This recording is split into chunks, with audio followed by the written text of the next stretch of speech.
আল্লাহ নবীর পরেই যাকে স্থান দিতে হবে সেই ইউনূসের পক্ষে বলেন সবাই আলহামদুলিল্লাহ। বড় বড় মৌলানা সাহেবরা ইউনূস সুৎখোর, এর চেয়ে মহাপাপী আর কেউ নাই। এখন আসি সময় দেখলাম সেই মৌলানা সাহেব দোয়া করতেছে, হে আল্লাহ নবীর পরেই যাকে স্থান দিতে হবে সেই ইউনূসের পক্ষে বলেন সবাই আলহামদুলিল্লাহ।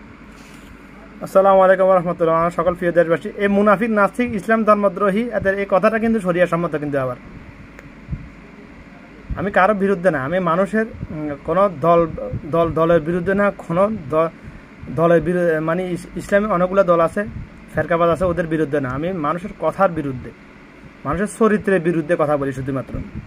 কিন্তু এই মুনাফিক নাস্তিক এটা ভাইরাল হওয়ার জন্য বলছে, এটা উদ্দেশ্য হলো ভাইরাল হওয়া, মানে মানুষের সহানুভূতি পাওয়া যেন কথাটা বলছে সত্য। তবে মুনাফিক নাস্তিক ইচ্ছা হোক অনিচ্ছা হোক এই কথাটা কিন্তু শরিয়া সম্মত বলেছে। কথাটা কাকে নিয়ে বলেছে ভালো করে জানো, কাদেরকে নিয়ে বলেছে? দুইজনকে নিয়ে বলেছে এখানে কথা। আলহামদুলিল্লাহ। বড় বড় মৌলানা সাহেবরা ইউনূস সুৎখোর, এর চেয়ে মহাপাপী আর কেউ নাই। এখন আসি সময় দেখলাম সেই মৌলানা সাহেব দোয়া করতেছে, হে আল্লাহ নবীর পরেই যাকে স্থান দিতে হবে সেই ইউনূসের পক্ষে বলেন সবাই আলহামদুলিল্লাহ।